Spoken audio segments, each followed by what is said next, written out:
ආයුබෝවන් සුබෝදැසනක් උදයේ රිදී එළියේ ඇස හරින බිම නවසිරි දකිමි කවදත් වෙන වෙනම මම අද නවසිරි දකින පරිසරයක ඉඳ ජීවිතාර්ථ ආරම්භ කරන්න අවසරයි. ආදරණීය මිතුරනි, කොළඹ ගංගාරාම විහාරස්ථාන පරිශ්‍රයේ තිබෙන ගැමි ගෙදර සිට අදත් අපි මේ ආකාරයෙන් ජීවිතාර්ථ ඔබ වෙත සමීප කරන්නේ.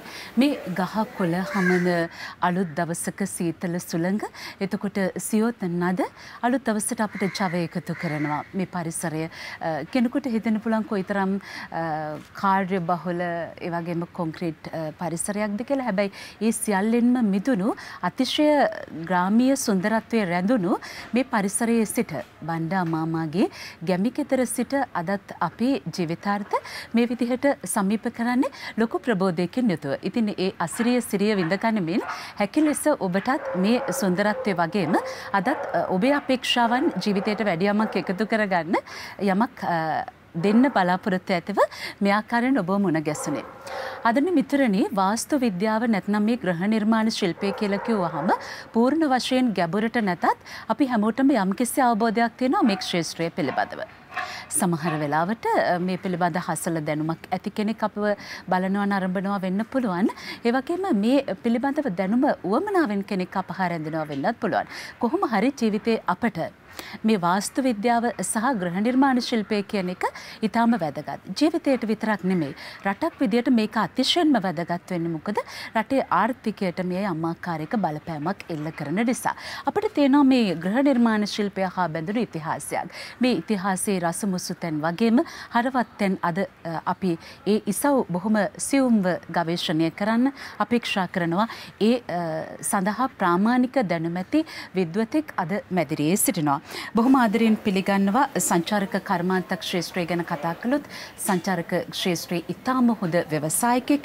ඒ වගේම පරිසරය පිළිබඳ කතා කළොත් පරිසර හිතකාමී හරිත දිවි පාරිසරික සංවිධානයේ සභාපති ධුරය දරනවා. විශ්වකීර්ති පරිසර ප්‍රසාදිනී ව්‍යාපාර විශාරද දේශබන්දු පාරම්පරික වාස්තු විද්‍යාඥ බාලදුරගේ චන්ද්‍රසිරි මහතා බොහොම ආදරයෙන් ඔබතුමා පිළිගන්නවා. ඉතින් අද අපි මේ ආකාරයෙන් මේ වැඩසටහන ඔබට සමීප කරවන විට මේ අපි දැන් වාස්තු විද්‍යාව, එතකොට ග්‍රහ නිර්මාණ ශිල්පය ගැන කතා කරනකොට අපි ඉතිහාසයේ දක්වාම මේ කාරණාව දිව යනවනේ. යම් ආකාරයක දියුණු වෙච්ච ග්‍රහ නිර්මාණ ශිල්පයක් අපට එන්නේ මිහිඳු හාමුදුරන්ගේ ඒ වැඩමවීමත් එක්ක බුදුදහමත් සමග. ඉතින් ඊට පස්සේ මේක යම් ආකාරයක ඉතාම දියුණු වෙලා අද වෙනකොට අපට හරියට අවබෝධ කරගන්න බැරි තරමේ වාස්තු විද්‍යාවක් එහෙම නැත්නම් ග්‍රහ නිර්මාණ ශිල්පයක් ශේෂ වෙලා තියෙනවා. අපි ප්‍රවිෂ්ටයක් ලබා ගනිමු. මොකක්ද මේ ග්‍රහ නිර්මාණ ශිල්පය සහ වාස්තු විද්‍යාව කියලා කියන්නේ? මම විශේෂයෙන් ස්තුතිවන්ත වෙනවා මේ හරිත දිවි නාලිකාවටත්, ඒ වගේම ගරු ස්වාමින් වහන්සේ, පොඩි ස්වාමින් වහන්සේ, ඒ වගේම කාර්ය මණ්ඩලයට ස්තුතිවන්ත වෙනවා මේ අවස්ථාව ලබා දීම සම්බන්ධව. අද අත් වශයෙන්ම මේ ගෘහ නිර්මාණ ශිල්පය ගැන කතා කිරීමට විශේෂ අවස්ථාවක්. අත් වශයෙන්ම රටක දියුණුව, රටක සංවර්ධනය මේ හා සම්බන්ධ වෙලා තියෙනවා. අද ගෘහ නිර්මාණ ශිල්පය ගැන අපි කතා කරනකොට ඕනම රටක තමන්ගේ ප්‍රෞಢත්වය, තමන්ගේ දියුණුව, තමන්ගේ ඉතිහාසය මේ සියල්ල කතා කරන්නේ මේ ගොඩනැගිලි භාෂාව. මේ ගොඩනැගිලි භාෂාව අපේ ජීවිතවලට ගොඩක් සමීප වෙනවා. මොකද අපි ගේ ඉඳලා, ගෙදරක ඉඳලා, අපි ව්‍යාපාර කරන තැන ඉඳලා, අප රාජකාරී කරන තැන ඉඳලා, නගරේ ඉඳලා මේ සෑම දෙයක්ම අපේ ජීවිතයට ගොඩාක් සමීපව නිර්මාණය වෙන දෙයක් තමයි ගොඩනැගිලි මේ භාෂාව. ඒතකොට මේක අපි කොහොමද අපිට ගැළපෙන විදිහට නිර්මාණය කරගන්නේ, අපේ රටට ගැළපෙන විදිහට නිර්මාණය කරගන්නේ කෙසේද කියන එක එදා රජදරුවෝ අපිට පෙන්වලා දීලා තියෙනවා. විශේෂයෙන් මතක් කරන්න ඕනේ අපි පරිසරයයි ගෘහ නිර්මාණ ශිල්පයයි මේ දෙකක් නෙමෙයි එකක්. මේ දෙක එකට යන ගමනක් තියෙන්නේ. මේ කිසිම අවස්ථාවක පරිසරය අභිභායා යුතු නෑ මේ ගොඩනැගිලි ඉදිකිරීමේදී. මේ ගොඩනැගිලි භාෂාව නිතරම පරිසරයත් එක්ක බද්ධ වෙච්ච දෙයක්. හරියට ගහයි පොත්තයි වගේ. ඉතින් මෙතන විශේෂයෙන්ම ගොඩනැගිලි නිර්මාණ සම්බන්ධව කලාව මේ තාක්ෂණය එකතු වෙලා තමයි මේ ගොඩනැගිලි ගෘහ නිර්මාණය වෙන්නේ. එතකොට රජදරුවන්ගේ ඒ කාලේ අපිට කියලා දීලා තියෙනවා ගයක් නගරයක් රටක් තුල කොහොමද මේ ගෘහ නිර්මාණ ශිල්පය සැලසුම් විය යුත්තේ කියලා. අදට ඒක විශාල දැවැන්ත සාධක තියෙනවා. හොඳයි. දැන් ඇත්තටම මේ ගෘහ නිර්මාණ ශිල්පය කියලා කතා කළාම මේ ආකාරයෙන් ඔබතුමාගේ පැහැදිලි කිරීම ඇතුලේ අපිට තවත් බොහෝ දේවල් මතුවෙනවා මේ ප්‍රශ්න රාශියක්. ගෘහ නිර්මාණ ශිල්පයත් එක්ක එකට කියවන දෙයක් තමයි මේ වාස්තු විද්‍යාව කියන එක.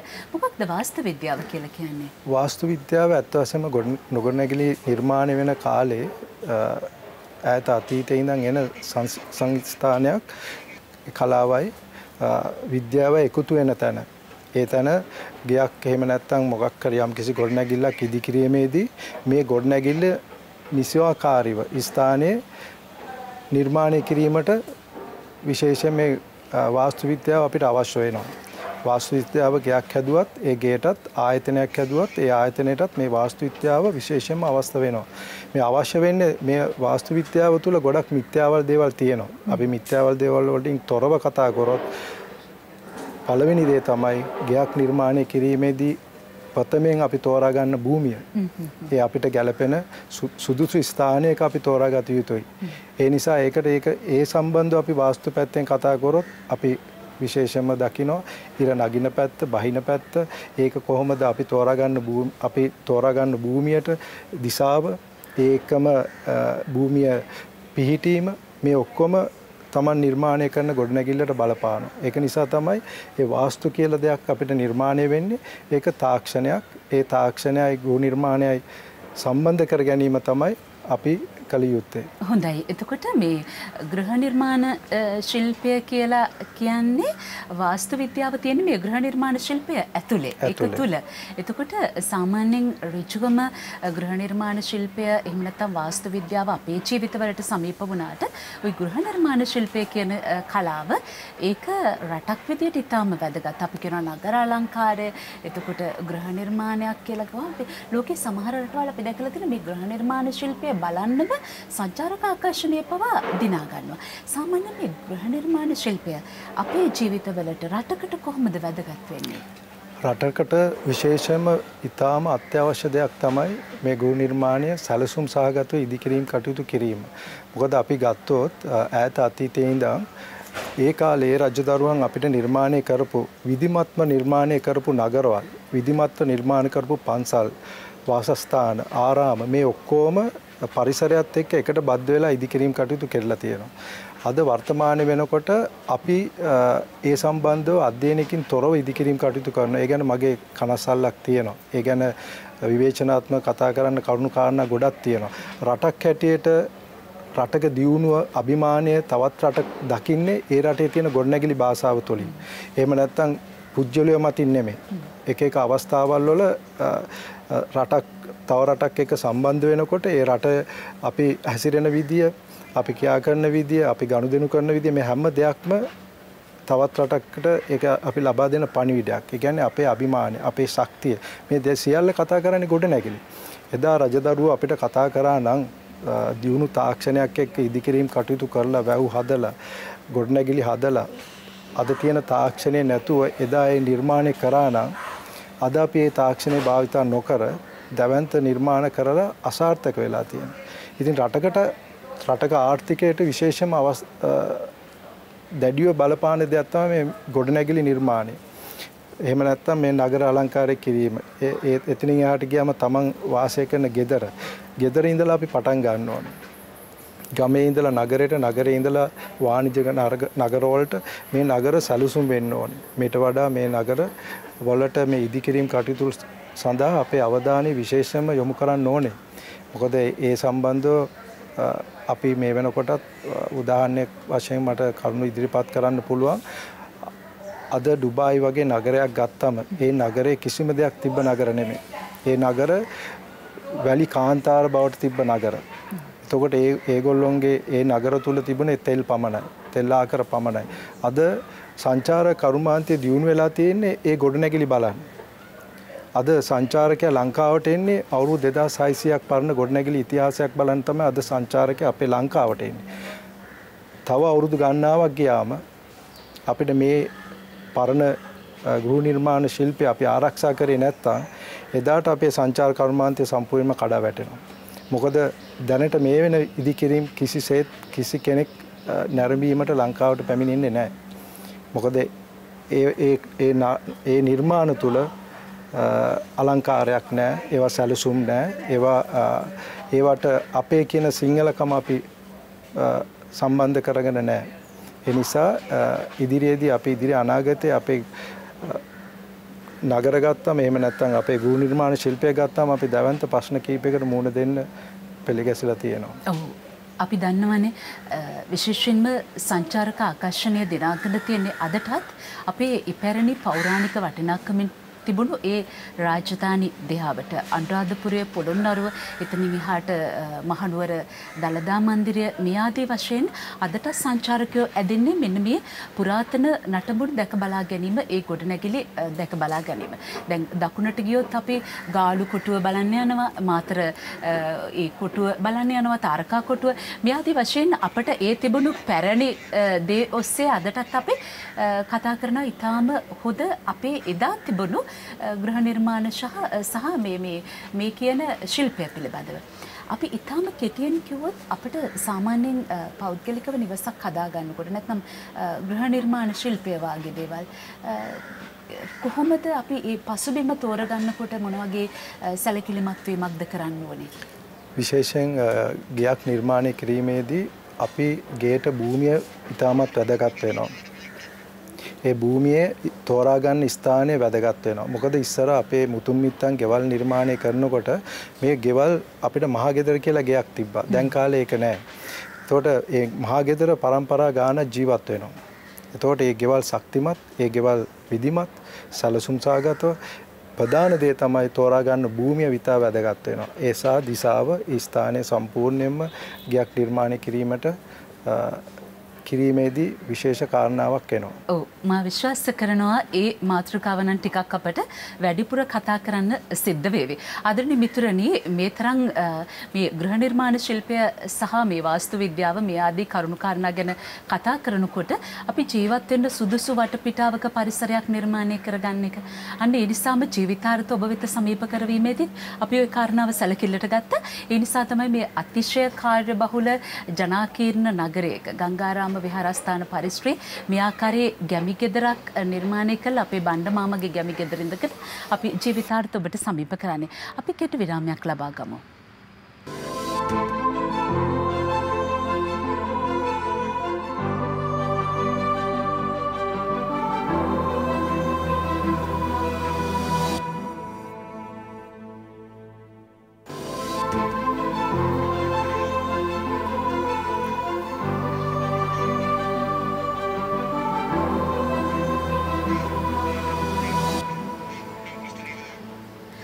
යලිත් අපි ජීවිතාර්ථ සමග පේනවනේ මේ අවට පරිසරය මේ අලුත් හිරු කිරණ අපට ආශිර්වාද කරනවා. මේ හමාගෙන එන මද පවනත් අපට ආශිර්වාද කරනවා. මේ සියොත් නදසර ප්‍රබෝධයක් ජීවිතයට එකතු කරනවා. මේ ගහකොළ අපේ දෙයස් මතට අපේ හදවතට පුදුමාකාර ආස්වාදයක් ඇඳෙනවා. ඉතින් මේ සුන්දර පරිසරයේ ඉඳගෙන ජීවිතාර්ථ අපි මේ ආකාරයෙන් ඔබට සමීප කරන්නේ. ආදරණීය මිතුරනි අපි අද කතා කරන්නේ මේ ගෘහ නිර්මාණ ශිල්පය පිළිබඳවනේ. මෙතනදී වාස්තු විද්‍යාව කියන කාරණා පිළිබඳව අපි කතා කරනවා. දැන් මේ පිළිබඳව දේශබන්දු බාලදුරගේ චන්ද්‍රසිරි මහත්මයා මුද ප්‍රවිෂ්ටයක් අරගෙන දුන්නා. කොහොමද මොකක්ද මේ ගෘහ නිර්මාණ ශිල්පය කියලා කියන්නේ? ඒක කොහොමද අපේ ජීවිතවලට රටක් විදියට වැදගත් වෙන්නේ කියලා. චන්ද්‍රසිරි මහත්මයා අපි දැනගන්න කැමතියි දැන් ගෘහ නිර්මාණයක් නැත්නම් දිවසක් ඉදි කරනකොට අපි මොනවා හෝ ගෘහ නිර්මාණයක් කරනකොට කොහොමද මේ පරිසරය අපට වැදගත් වෙන්නේ? ඒකදී අපි සැලකිලිමත් වෙන්න ඕනේ කරුණු මොනවද?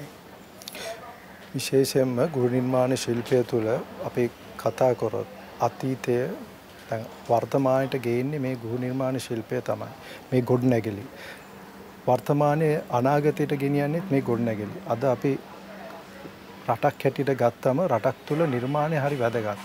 නිර්මාණ ශක්තිය දකින්නේ කොහෙන්ද? මේ ගොඩනැගිලි වලින්. කෙනෙක්ගේ හැකියාවන් දකින්නේ ඒ කාලේ නිර්මාණ තුලින්. ඒ නිසා තමයි ඒ අතීතය ගත්තම දැවැන්ත නිර්මාණ අද අපිට දකින්න ලැබෙන්නේ. අපි ගත්තත් ග්‍රීසිය වැනි රෝමය වගේ ඒ වගේ රටවල් තුලත් විශාල නිර්මාණ. අද අපේ රට තුල තියෙන විශාල චෛත්‍ය මේ පෙන්වන්නේ ප්‍රෞಢත්වය. රටක ප්‍රෞಢත්වය. ඒතකොට මේ රටක අභිමානයේ ප්‍රෞಢත්වය තමයි මේ ගොඩනැගිලි. ඒතකොට අපි උදාහරණයකට ගමක් ගත්තම අපේ ඒ කාලේ නුවර කලාවිය ගම්මානය ගැන අපි කතා කරොත් අපේ නුවර කලාවිය ගම්මානේ පොඩි. අපි දැවැන්ත නිර්මාණ නැති වුණාට පුදුම සැලසුමකට නිර්මාණය වෙච්ච ගමක් තමයි නුවර කලාවිය ගම්මානේ. කලාවැවට නුවර වැවට පදී වැවට සීමා වෙලා අපේ සංස්කෘතික දේවල් ඔක්කොම සුද්දාගෙන් රැකගෙන ආරක්ෂා කරපු ගම තමයි නුවර කලාවිය ගම්මානේ. එදා අපිට ඒ ගමේ ගොඩනැගිල්ලක් හදන්නේ කොහොමද? නගරයක් නිර්මාණය වෙන්නේ කොහොමද? කඩමණ්ඩියක් ඇලක් නාන තොටක් මේ ඔක්කොම අපිට කියලා දීලා තියෙනවා. එතකොට ඒ අපේ මුතුන් මිත්තන්ගේ දර්ශනයක් තිබිලා තියෙනවා. ජීවන රටාවක් තිබිලා තියෙනවා. දැන් යම්කිසි කෙනෙක් ජීවත් වෙන විදිය ඒ තමන්ගේ ගෙයින් නිර්මාණය වෙනවා. මොකද ගොවිතැනට අදාළ විදියට තමයි එදා ඒ දවස් මැටිගේ නිර්මාණය වෙලා තිබ්බේ. මේ ගෙවල් ගත්තාම මේ පිළවල් මේ ජනෙල් මේ කණු මේ සෑම දෙයක්ම නිර්මාණය වෙන්නේ එදා අපි ගොවිතැනට නැඹුරු වෙච්ච පිරිසක්. ඒ ගොවිතැනත් එක්ක තමයි මේ මැටි ගෙවල් වල අපි ජීවත් වෙන්නේ. ඒක නිසා අපි අනාගතයට යනකොට අනාගතයේ තියෙන අපේ රටේ තියෙන දියුණුව අභිමානය මේ ගොඩනැගිලි අනිවාර්යෙන් ගෙනියනවා. ඒක නිසා ගෙයක් අද රටේ නිර්මාණය වෙනවා නම් තමන් යම්කිසි භූමියක් තෝරා ගන්නවා නම් තමන්ගේ ජීවිතයට අද මගේ ගෙදර පළවෙනි ගෙදර යම්කිසි කෙනෙක් විවාහ වුණාට පස්සේ සිහින දකින්නේ ගෙයක් හදාගන්න. තමන්ට කියලා නිවසක් හදාගන්න. තමන්ට කියලා දරු පවුල් හදාගන්න. තමන්ගේ ව්‍යාපාරයක් කරගන්න. මේ ඔක්කොටම නායකත්වය දෙන්නේ තමන් ජීවත් වෙන ගෙදර. මොකද මේ ගෙදර යම්කිසි දෙයක නිර්මාණය කරන ගෙදර තමන්ට ප්‍රීතිය, නිදහස, මානසික සුවය මේවා නැත්තම් මේ ගෙදර ජීවත් වෙන්න බෑ. පවුල් සංස්ථාවක් හරියට හැදෙන්නේ නැහැ. යාළු මිතුරන් හැදෙන්නේ නැහැ. හොඳ වටපිටාවක් හැදෙන්නේ නැහැ. අපි ඉස්සර කතා කරේ නෑ ආතිතයක් ගැන. මානසික ආතිතයක් ගැන අපි ඉස්සර අපේ මුතුන් මිත්තන් කතා කරේ නෑ. වර්තමානයේ අපි කතා කරන ආතිතයක් ගැන. ඒවා කොහෙන්ද එන්නේ? ඒවා එන්නේ මේ ශීඝ්‍රයෙන් දියුණු වෙන ආර්ථික වැඩපිළිවෙලක් එක්ක. එහෙම නැත්නම් මේ අපි වෙනත් යන්ත්‍ර වගේ වැඩ කරන්න පටන් අරන් තාක්ෂණයත් එක්ක නැඹුරු වෙච්ච ජීවිතයක් අපිට තියෙන. මේ ජීවිතත් එක්ක තමයි අපි අද මේ ගැමිගේ අමතක කරලා තියෙන්නේ. අද මේ ගැමිගේ තුල ටීවී එකක් නැහැ. නමුත් මේ ගැමිගේ ඉස්සරහා තියෙන මේ පිලේ වාඩි වුණාම අපිට තියෙන ස්වභාව సౌందර්යය තමයි අපිට නරඹන්න තියෙන්නේ. කුරුල්ලන්ගේ සද්දේ, ඒ ගස්කොළන් වල සද්දේ හුළඟ, ඊට පස්සේ අපිට ලැබෙන තේ කෝප්පයක්, එහෙම නැත්නම් ගමේ ඖෂධ වලින් පෙරාගත්ත තේ ටිකක්, මේවා තමයි අපේ ප්‍රධාන පානවල් බවට පත් වෙලා තිබ්බේ. මේ පිලක ඉඳන් බත් ටිකක් කෑවම තියෙන සුවය කියලා නිම කරන්න බෑ. ඉතින් මේ දේවල් වලින් අපි මිදිලා තියෙනවා. අද අපි කවුරුත් හොයන්න පටන් අරන් තියෙනවා. සීතල කාමරයකට වෙලා ජනෙල් දොරවල් වහගෙන කෑම ටික කාලා මහත් වෙලා ලෙඩ වෙලා අපිට ඔන්න ප්‍රෙෂර් එක වෙනත් අපිට කවදාකවත් තිබෙන්නේ නැති ලෙඩ රෝග වලින් අද අපි පෙළෙනවා. අපේ රටේ බහුතරයක් පෙළෙනවා ලෙඩ රෝග වලින්. ඉතින් ඒක නිසා ඇයි අපිට ගෘහ නිර්මාණය බලපාන්නේ? අන්න එතනට තමයි අපේ ගේ සැලසුම් කරන්න ඕනේ. අපි ඉන්න තැන අපේ භූමිය විශේෂයෙන්ම අපි භූමිය තෝරා ගන්න ඕනේ ගේ හදන්න සුදුසු තැන. ගෙයක් පළවෙනි දේ ගෙයක් අපි හතරස් භූමියක් තෝරා ගැනීමේදී අපිට ගොඩක් පහසු වෙනවා. මොකද අද ගොඩක් වෙලාවට එක ස්ථානවල ගෙවල් හැදීමෙන් ගෙවල් ඒවා අවසන් කිරීමට පුළුවන් කමක් නැහැ. විශාල මුදලක් වැය කරන්න සිද්ධ වෙනවා. ජීවිත කාලෙම ගෙවල් හදනවා සමහරවල්. අද ගමක් ගත්තම ගමක ප්‍රධාන පාරක් දිගේ අපි ගියාම අපිට පේන්නේ වසර ගණනාවක් පුරාට හදන ගෙවල්. අද මම ඉස්කෝලේ යන කාලේ දැකපු ගෙවල් තාමත් හදනවා. ඒ ඇත්තටම. මොකද ඒ පවුලට ප්‍රමාණවත් වෙන ගයක් හදලා නැහැ. අද පවුලේ ඉන්න දරුවන් ප්‍රමාණයට ප්‍රමාණවත් වෙන ගයක් හදන්න ඕනේ. එහෙම නැතුව ගේ විශාලත්වයෙන් හදනවා. තව කෙනෙක් ගයක් හදනවා නම් විශාල Tamanට තියෙන මුළු භූමිය ප්‍රමාණයටම ගේ හදනවා. එතන පරිසරයක් නැහැ. එතන කුණු කසල බැහැර කරන්න විදියක් නැහැ. ගෙවත්තක් නැහැ. මේ නිසා ඒ ගේ හදා ගන්නත් බෑ. ඒ නිසා අපේ එතන සම්පූර්ණයෙන්ම අපේ ජීවිතය අඩාල වෙනවා. අපි මානසික ලෙඩ බවට පත් වෙනවා. අද පුංචි පැලක් තියෙන එක්කෙනා අර මහා මන්දිරයක් තියෙන මනුස්සයාට වඩා සුවසේ ඉන්නවා. ඒ නිසා ඒක නිසා අපිට ගයක් හරි වැදගත්. ගයක් වැදගත් වෙනවා ජීවිතේට.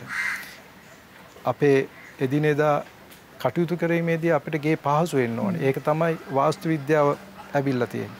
මොකද ගේ වැඩ කරනකොට ගේ පහසු වෙන්නේ නැත්තම් ගේ නිර්මාණ කරන විදිය අද උදාහරණයක් ගත්තොත් ගෙදර කාමර තියෙන්න ඕන තැන කාමර තිබ්බේ නැත්තම් කාමර තියෙන්න ඕන තැන කුස්සිය තිබ්බොත් අපේ මුල්තැන්ගේ තිබ්බොත් අපිට එතන පැටලෙනවා. සාලේ තියෙන්න ඕන තැන මුල්තැන්ගේ තිබ්බොත් ඒක අපිට පැටලෙනවා. ඒක නිසා වාස්තු භාවිතා කරන්නේ ඒකයි. ඒ නිසි තැන අවශ්‍ය තැන තමන් එදිනෙදා පරිහරණය කරන ස්ථානට ගලප ගැනීම තමයි මේ වාස්තු විද්‍යාව අනුව කරන්නේ. එතන යාට ගියාම අපි මේ වාස්තු පැත්තේ මිත්‍යාව කොටසකුත් තියෙනවා. ඒ ගැන මම කතා කරන්න යන්නේ එක එක්කෙනා දරන අදහන ආගම් අනුව වෙනස් වෙනවා. මේ වාස්තු එක රටින් රටට වෙනස් වෙනවා. බටහිර රටවල් ගත්තොත් මේ වාස්තු ගැන කතා කරන්නේ නැහැ.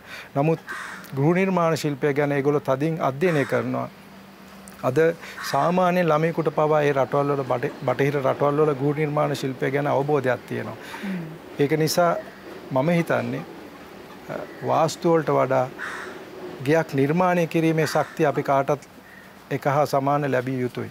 මොකද ලස්සන කියන දේ අපි දකින්න ඕනේ. අපි එක වීදියකට ගියාම ඒ වීදියේ විවිධත්වයක් තිබ්බොත් අපි ඒක කාලයක් යනකොට අපිට එපා වෙනවා. එක්කෙනෙක් විශාල තට්ටු ගෙවල් හදනවා, තව එක්කෙනෙකුට හදාගන්න බෑ. එතන ලෙඩ්ඩු වෙනවා. මොකද අපි විශාල මන්දිර දකිනවා. ඇයි ඒගොල්ලෝ සමහරට මගේ දරුවෝ අපිට ලොකු ගයක් නැත්තම් මගේ දරුවෝ අහනවා ඇයි තාත්තේ අපිට අර වගේ විශාල ගෙවල් හදන්න බැරි? මානසික වැටෙනවා. ඉතින් ඒක නිසා ඒ පරිසරය තමයි මේකට අවශ්‍ය වෙන්නේ. හැම අවස්ථාවෙම පරිසරය තමයි මේකට නායකත්වය දුන්නේ. ඒක නිසා පරිසරයයි ගොඩනැගිලි ඉදිකිරීමයි සමබරව ගැනීම තමයි මම හිතන්නේ රටක තියෙන අත්‍යවශ්‍යම දේ. රටක සංවර්ධනය.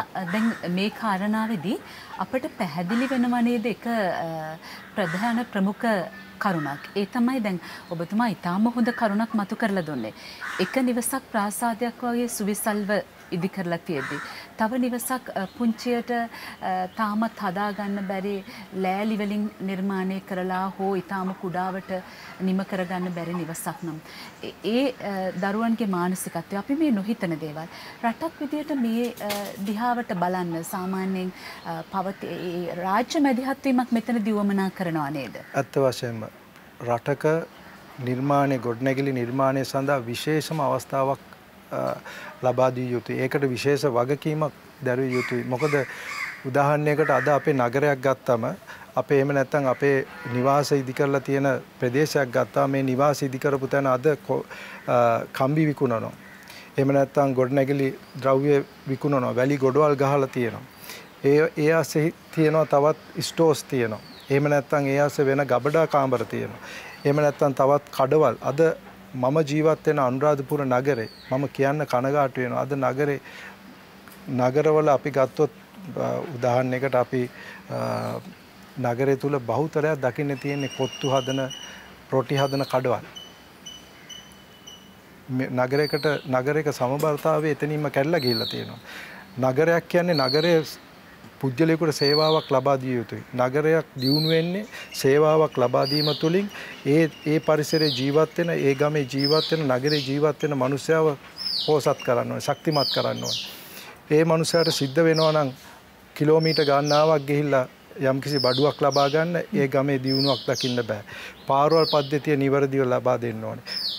పూర్ව අපි ඩිරෙක්ෂන් අපි යම්කිසි තැනකට යන්න තියෙනවා නම් අද අපිට දවන්ත අටමස්ථානයක් තියෙනවා. අද ලංකාවේ තියෙන විශාලම පූජනීය ප්‍රදේශ මේ පූජනීය ප්‍රදේශයට යනකොට මේක හරි නිවැරදිව ලේසියෙන් ළඟා වෙන මාර්ග උපදෙස් ලබා දෙන්න ඕනේ. ඒ නිවැරදිව මේවා නඩත්තු කිරීමට උපදෙස් ලබා දෙන්න ඕනේ. විශේෂයෙන්ම රටක අද අපි ගත්තොත් විදේශ රටවල් ගත්තොත් මොකද අපි නිතරම ආදර්ශමත්ව ජීවත් වෙන ජාතියක් නේ. මොකද තව කෙනෙක් කරන දෙයක් දැකලා අපි ඒක අනුගමනය කරන කට්ටියක්. එතකොට මම මේ දේ කියන්නේ ඒ සඳහා නැත්තම් රටවල් වල තියෙන දේවල් ගෙනල්ලා මේ අපේ තියෙන අහිංසක පරිසර විනාශ කරන්න කියනවා නෙමෙයි. මොකද අද අපිට දීලා තියෙනවා අපේ රජදවසේ නගර නිර්මාණ කරනකොට මොකද අනුරාධපුරේ ගත්තම අපේ ප්‍රථම අපේ ප්‍රථම නගර හැටියට එහෙම නැත්නම් අපේ රාජධානිය හැටියට ඒ රාජධානිය නිර්මාණය කිරීමේදී නිර්මාණය කරලා තියෙන විදිය විශාල දියාගලක් විශාල පදානගරක් පුංචි ගොඩනැගිල්ලක් මේ වගේ මේක සැලසුමකට කරලා තියෙන පරිසරයේ කිසිම හේතුවකින් පරිසරය ඉවත් කරලා නැහැ. අද විශාල මන්දිර ඇතුලේ මැද කොටුවක තියෙනවා ගෙවත්තක්. ඉතින් කළුගල් වලින් හදපු මේ රාජධානිය අයිබෝන් මාව බලන්න බණ්ඩ මාමා ඇවිල්ලා අද අපිට මේ පොල් කට්ටට මං හිතන්නේ බෙලිමල් කෝප්පයක් තමයි අපිට මේ ලැබෙන්නේ කිතුල් හකුරු කෑල්ලකුත් එක්ක මේ ඒක තමයි අපේ සංස්කෘතිය. ගෙදරට આવොත් බොහෝම ස්තුතියි බොහොම පින් බොහොම රසවත් ඒ වගේම ඖෂධීය පානයක් අපිට මේ විදිහට ලැබෙන්නේ. මේ නිරෝගී සම්පන්නිය දීර්ඝායුෂ අපි ප්‍රාර්ථනා කරමු. මොකද මේ පරිසරය ඇතුලේ මෙහෙම පොල් කටුවක මේ වගේ බෙලිමල් කෝප්පයක් ලැබෙනවා කියන්නේ කිතුල් හකුරු කැල්ලක් එක්ක නේද චන්ද්‍රසිරි මහත්මයා. ඊටම විරල අවස්ථාවක්. ඉතින් අපි මේ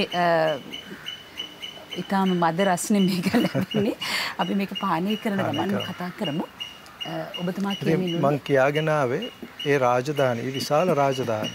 එතකොට අපි කියනවා මේ රාජධානී නිර්මාණය කිරීමේදී පාවිච්චි කරලා තියෙන තාක්ෂණය. වැසිකිලි පද්ධතියට දීලා තියෙන විශේෂත්වය. ඔබතුමිය දැකලා තියෙනවද දන්නේ? මේ වැසිකිලි ගල් වලින් නිර්මාණය කරලා කැටයන් කපලා තියෙනවා. ඒ වාඩි වෙන අපි කකුල් දෙක තියෙන විදිය, අපි ස්ථානගත වෙන විදිය මේ ඔක්කොම දිශාවල් මේවා ලස්සනට නිර්මාණය කරලා තියෙනවා. ඒතකොට ගලෙන් නිර්මාණය කරලා තියෙනවා. ඉතින් මේවා දැක්කම අපි ජාතියක් හැටියට අපි තව රටක දෙයක් අපි අනුකරණය කරන්න අවශ්‍ය වෙන්නේම නැහැ. නමුත් අවාසනාවකට වර්තමානයේ අපිට සිද්ධ වෙනවා මේකට සැලැස්මක් හදාගන්න වැඩපිළිවෙලක්. මොකද අද අපි දියුණු කියන්නේ මේ වාණිජ්‍ය නගර හැටියට කොළඹ ගත්තම දැන් මට සිද්ධ වෙනවා අනුරාධපුරේ ඉඳලා යම්කිසි කටයුත්තක් කරන්න අනුරාධපුරේ ඉඳලා කොළඹට එන්න. ඒකට ඉස්සර පැය 6ක් අපි ගමන් කරපු මේ දුර අද පැය 3කට 4කට සීමා වෙලා තියෙනවා. ඒකට අපි ස්තුතිවන්ත වෙනවා රජය ඒ කාලේ රජ මේ වැඩ කරපු රජයන් වලට. නමුත් අපිට අපේ දේ කරගන්න අපේ නගරේ පුළුවන් නම් මම හිතන්නේ තවත් අපි අපේ අනුරාධපුර ප්‍රදේශය දියුණු වෙනවා. වෙනත් නගරවල දියුණු වෙනවා. ඒක නිසා අපිට අර සේවාවල් සැපීම තමයි ප්‍රධාන වශයෙන් අපි කල්පනා කරන්න ඕනේ. එතකොට රටක් හැටියට ඉදිකිරීම කරනකොට මේ ඉදිකිරීම වලට නායකත්වයක් ඒ පාලකයන් විසින් ලබා දෙන්න ඕනේ. ඒ කියන්නේ රට තුලින් ඒක නිවැරදි මාර්ගකට රාජ්‍ය මැදිහත්වීමක් අනිවාර්යෙන් අවශ්‍ය වෙන්න ඕනේ. විධිමත්. අද රාජ්‍යයේ මැදිහත්වීමකින් තොරව විශාල ගෙවල් ප්‍රමාණයක් නිර්මාණය වෙනවා. මොකද සමහරක් කෙනෙකුට පුළුවන් ඉදිකිරීමක් කරලා ඒකට අනුමැතියක් අරගෙන ඒගේ ඉදිකිරීම කරගෙන යන්න. අද ඒ සම්බන්ධව විශේෂඥයෙකුට පෙන්වන්නේ නැහැ. ඒ විශේෂ පුජ්‍යලයක් යම්කිසි කෙනෙක් ඉන්නවා නම් ඒ පිළිබඳව අධ්‍යයනයක් කළා තමයි ඔහු වැඩක් කරන්නේ. එතකොට හැමෝටම මේ අධ්‍යයනය ඒ හැකියාව නැහැ. ඒවට බාධක තියෙනවා. අපිට ඒ පිළිබඳව තව ටිකක් ගැඹුරට කතා කරන්න තියෙනවා චන්ද්‍රසිරි මහත්මයා. අපි මේ බණ්ඩ මාමගේ රසබර මේ බෙලිමල් කෝප්පේ තුල ගාමින් ඇතරම පොල් කටුවක මේක තමයි මේ ඖෂධීය සහ හරිම හිතට දැනෙන රසට බොන්න පුළුවන් කෝප්පය පොල් කටුව. ඉතින් මම විශ්වාස කරනවා ආදරණීය මිතුරනි ඔබේ නිවසෙත් මේ වගේ අපි විසිකරණේ වනේ චන්ද්‍රසිරි මහත්මයා. පොල් කට්ටක් අපේ දරුවන්ට පුරුදු කරන්න පුළුවන් නම් ඒක හුඟක් වටිනවා. මේකේ රස සමහරවිට ඔබ බීලා නැත්නම් බලන්න අප්‍රමාණ අර කියන්නේ දිව්‍ය ලෝක රස කියලා එහෙම රසක් තියෙනවා. ඉතින් අපි මේ බෙලිමල් කෝප්පය තුල ගාමින්ම කෙටි විරාමයක් ලබා ගනිමු.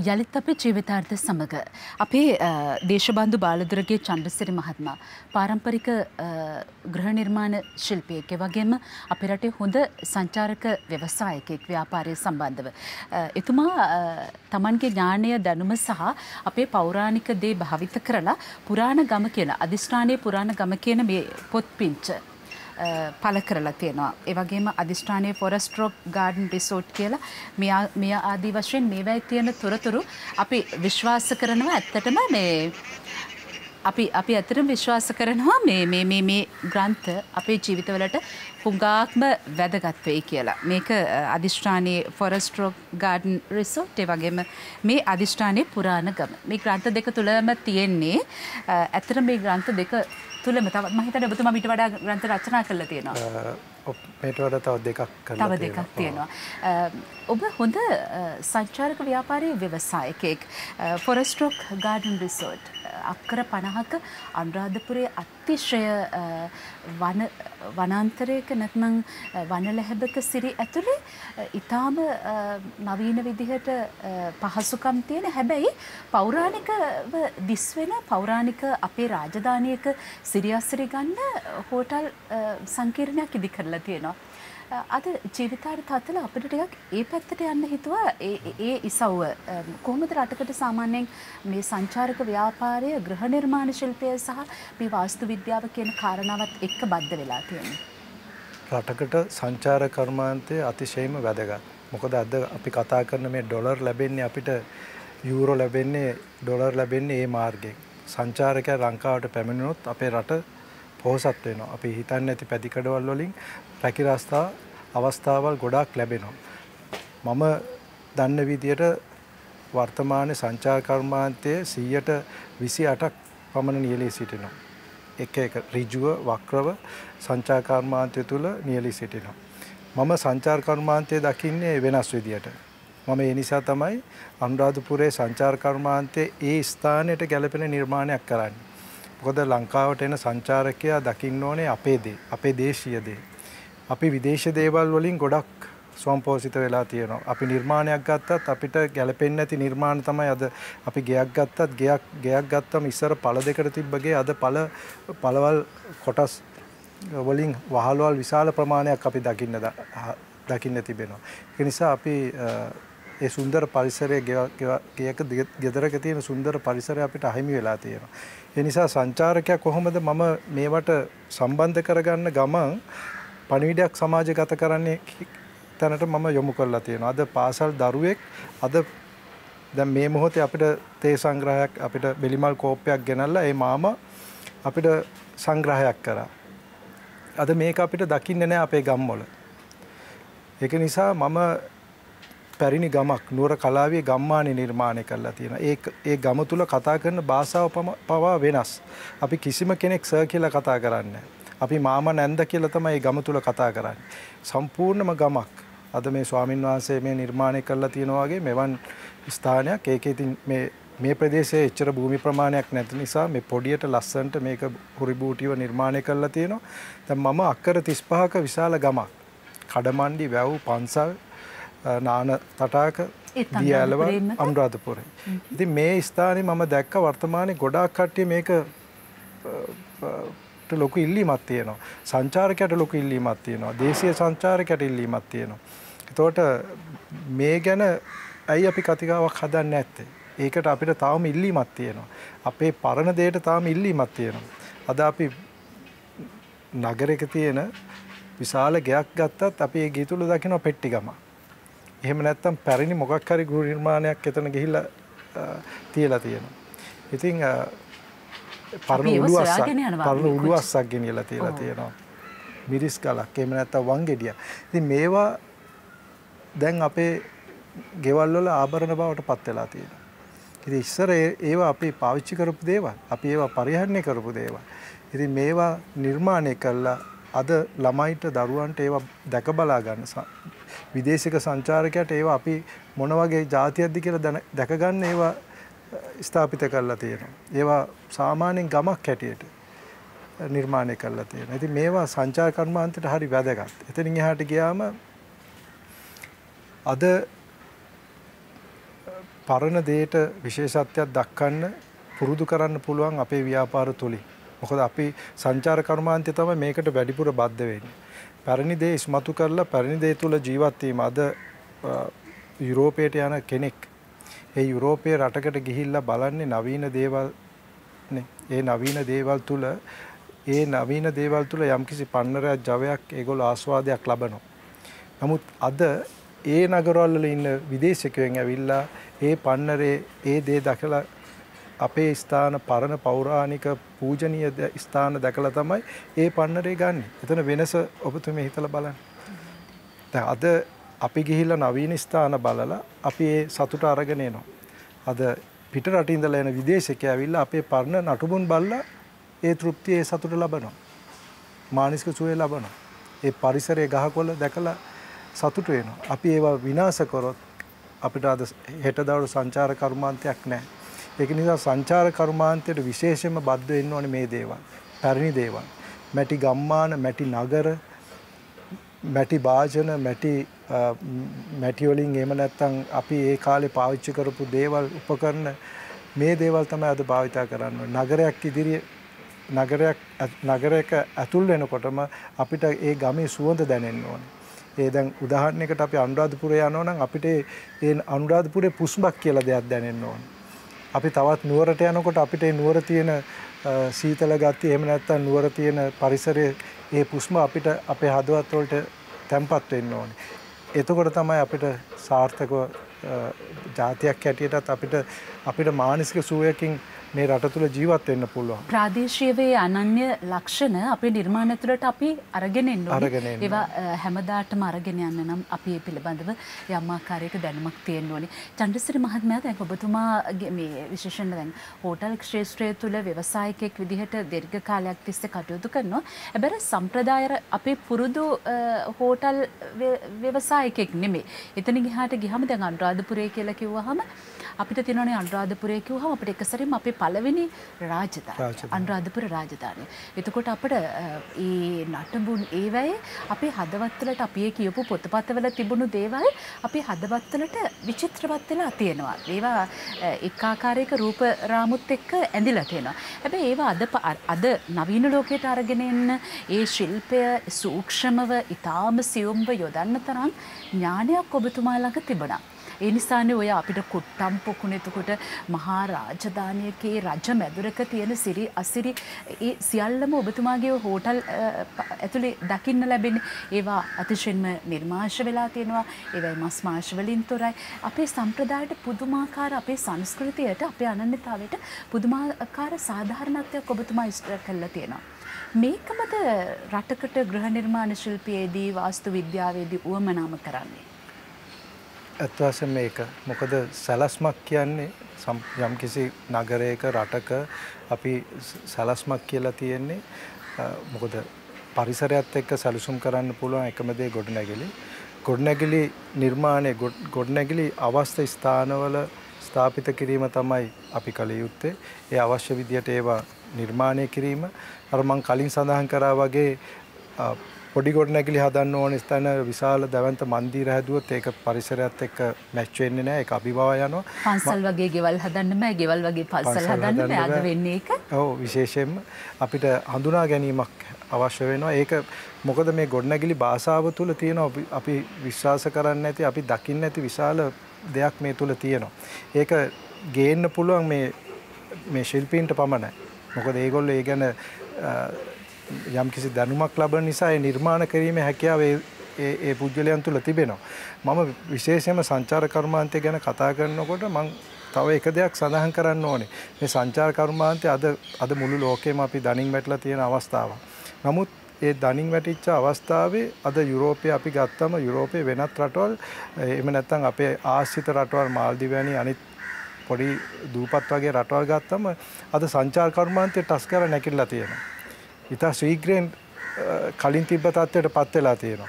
නමුත් අද අපේ සංචාර කර්මාන්තය තාමත් අපි පල්ලෙහා ඉන්නේ. මේ කොවිඩ් වේසනයත් එක්ක අපේ සංචාර කර්මාන්තය තාම අඳුරේ අතපත ගන්නවා. විශේෂයෙන් මම මතක් කරන්න ඕනේ සංචාර කර්මාන්තයේ හැම අවස්ථාවකම සංචාර කර්මාන්තයේ විශාල පිරිසක් බැට කරනවා. සංචාර කර්මාන්තයේ අපි පටන් ගන්න පළවෙනි අවස්ථාවේ අපිට තිබ්බ මුහුදු තීරය අපි ගත්තා මේ මුහුදු තීරයෙන් ආරම්භ කරපු ලංකාවේ සංචාර කර්මාන්තයේ නිසි ලෙස පරිහරණය නොකිරීම තුළ මේවට නිසි ලෙස ගොඩනැගිලි ඉදිකිරීම නොකිරීම තුළ ඒ මුහුදු තීරයේ සංචාර කර්මාන්තය සම්පූර්ණ විනාශ කරා. මොකද මේ මුහුදු තීරයට ගැලපෙන්නේ නැති ගොඩනැගිලි ප්‍රමාණයක් අද අපිට දකින්න තියෙනවා. සංචාර කර්මාන්තයට පහසුකම් සපයන්න ඕනේ. නමුත් අපි ඒ ස්ථානයට ගැලපෙන විදියට මුහුදු තීරයට ගැලපෙන ගොඩනැගිලි අවශ්‍ය වෙන්නේ මේකයි. ඒ මුහුදු තීරයේ සංචාර කර්මාන්තය අපෝසත් වුණාම අපි නගර මැද සංචාර කර්මාන්තය සොයනවා. ඊට පස්සේ තමයි අපි මේ අපේ පන්සල් වේර විහාරස්ථාන හොයාගෙන ඒ ස්ථානවල අපි සංචාරකයට පෙන්නලා ඒ වලින් යම්කිසි මුදලක් ලබන්න උත්සාහ කරනවා. නමුත් ඒකත් අපිට අද අසාර්ථක වෙලා තියෙනවා. අද පන්සල් නවීකරණය වෙලා තියෙනවා. පෞරාණික පන්සල් පෞරාණිකත්වයෙන් මිදිලා තියෙනවා. අපිට ඒව හොයාගන්න බෑ. ඒතකොට ඒව නිර්මාණය කිරීමේදී අලුත් විදියට තමයි පන්සල් නැවත නිර්මාණය කරන්නේ. පෞරාණික පන්සල් සංවර්ධනය විය යුතුයි. ඒවා නැවත තව අවුරුදු ගණනාවක් පවතින විදියට නිර්මාණය කළ යුතුයි. නමුත් ඒ විදියට ඒ පන්සල් කිසිසේත්ම නවීකරණය විය යුතු නෑ අලුත් විදියට. ඉතින් නමුත් ඒ තුලින් අද අපිට ඒ පන්සල් එහෙම නැත්නම් වේර විහාරස්ථාන පෙන්නලා සංචාර කර්මාන්තයට ලැබුණ සහයෝගයත් අපිට නැති වෙලා තියෙනවා. අද වයිල්ඩ් ලයිෆ් එකත් ඒ වගේ.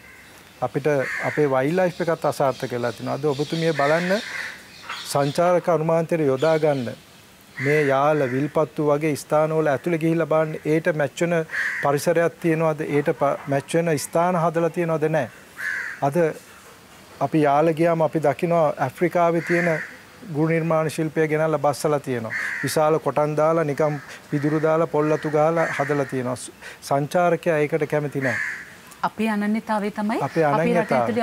අපේ ඒ කැලෑ තුලත් අපේ ඒ අනන්‍යතාවය පැහැදිලිවම අපි භාවිතා කරපු જાතියක්. මොකද අද කැලේ ඇතුළට ගියාම විශාල ඒ කාලේ කැලෑවල් හැමතැනම, වනාන්තර හැමතැනම, වල්ලලි හැමතැනම. නමුත් සතා සිව්පාව සමග ඒ කාලේ හිටපු මුතුන් මිත්තන් හරියට සහජීවණයෙන් ඒගොල්ලෝ එකමුතුව ජීවත් වෙලා තියෙනවා. ඔව් ඔබතුමා කියන කාරණාව ඉතාම පැහැදිලි. ඔබතුමා කියනවා එදා මුතුන් මිත්තු සතා සීපාව සමගත් එකමුතුව ජීවත් වුණා කියලා. ඒකටත් ඔය ගෘහ නිර්මාණ ශිල්පය බලපෑව බව අපි දන්නවා. අනිවාර්යයෙන්. ඉතින් කාලය අපව පස්ස කරගෙන යද්දී කාලයට අවනතවන්නට සිද්ධ වෙනවා චන්ද්‍රසිරි මහත්මයා. ඇත්තටම ජීවිතාර්ථ වැඩසටහනින් අද අපි ආදරණීය මිතුරනි ඔබට සමීප කරන්න බලාපොරොත්තු වෙන්නේ අපේ රටේ ගෘහ නිර්මාණ ශිල්පය පිළිබඳව මේ කියපු කරුණු කාරණා එක්ක ඔබට යම්කිසි ආකල්පමය වෙනසක් දක්වා යන්න මේ කරුණු ඉවහල් වන්නට ඇති කියලා විශ්වාස කරනවා. අපේ රටේ හොඳ සංචාරක ව්‍යවසායකයෙක් විදියට අපේ අනන්‍යතාවයේ දේශීය ලක්ෂණ ඒ හරපද්ධතින් ඒ සියල්ල ආරක්ෂා කර ගනිමින් රටට ඉතාම වැදගත් මෙහෙවරක් ඉටු කරන පාම් ගාඩන් විලේජ් හෝටලේ කළමනාකාරතුමායි වගේම ෆොරෙස්ට් රොක් ගාඩන් රිසෝට් ටීත් වගේම එන්සන්ට් විලේජ් ඔෆ් අන්දරවැව සහ සමාගමේ සභාපතිතුමා හරිත දිවි පාරිසරික සංවිධානයේ සභාපතිතුමා ප්‍රවීණ පාරම්පරික වාස්තු විද්‍යාඥ විශ්වකීර්ති පරිසර ප්‍රසාදිනී ව්‍යාපාර විශාරද දේශබන්දු බාලදුරුගේ චන්ද්‍ර සිරි මෑතතුමායි. අපි බොහෝම ස්තුතිවන්ත වෙනවා ඔබතුමාගේ ඒ අර අපේ පූර්විකාවේ හැඳුන්වා දීමේ තිබුණු කරුණු කාරණා සියල්ලම තියෙනවා. යම් දවසක අපිට ඉඩක් ලැබුත් ඔබතුමාගේ ඒ භූමි වලට ඇවිල්ලා අපි ඒවැයි සිරි අසිරි සහ වැදගත්කම අපේ ප්‍රේක්ෂකයන්ට පෙන්වන්න බලාපොරොත්තු වෙනවා. එhmenan ආදරණීය මිතුරනි අපි සමුගන්නට සූදානම් වෙන්නේ චන්ද්‍රසිරි මහත්මයා බොහොම ස්තුතියි ආයුබෝවන්. ඔබට සුබ දවසක් ප්‍රාර්ථනා කරනවා. යලිත් මේ බඳුම වැඩසටහනකින් මුණ ගැසෙමු ආයුබෝවන්.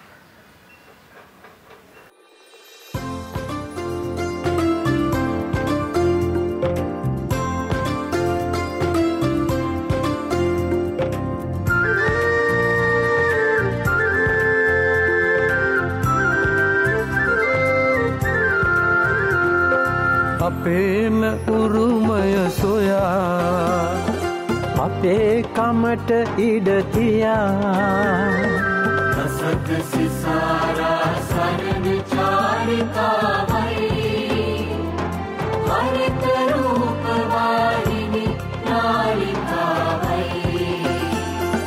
රසක සිසාරා සරණ චාරිකාවයි හරිත රූප වාහිනී නාලිකාවයි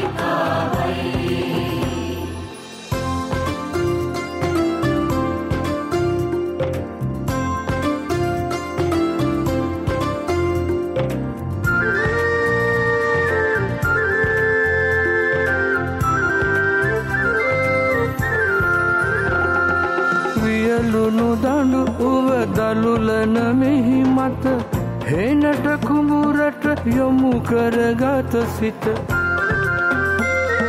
බත බුලතින් මගේ රට සරු කරවන ගොවිතේකට සවි ශක්තිය අයදින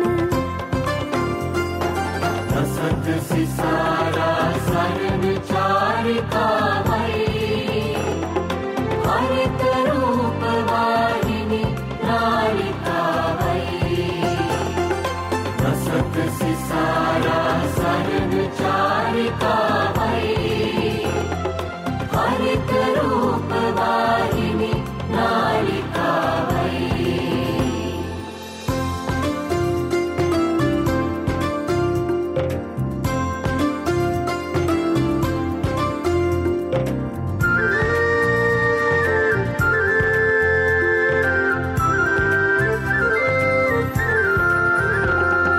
ගලනා ඇල දොල වැඩෙනා ගහ කොළ සත්වග සුරකින බවට සපත කළ දේකුල මලේ බීද ඉවත හල මිනිසත් කමරක සිත් සුවපත් කළ රසත සිසාරා සරණ චාරිකාවයි හරිත රූපවාහිනී නාලිකාවයි රසත සිසාරා සරණ චාරිකාවයි හරිත රූපවාහිනී නාලිකාවයි අපේම උරුමය සොයා අපේ කමට ඉඩ තියා රසත සිසාරා සරණ චාරිකාවයි හරිත රූපවාහිනී නාලිකාවයි රසත සිසාරා සරණ චාරිකාවයි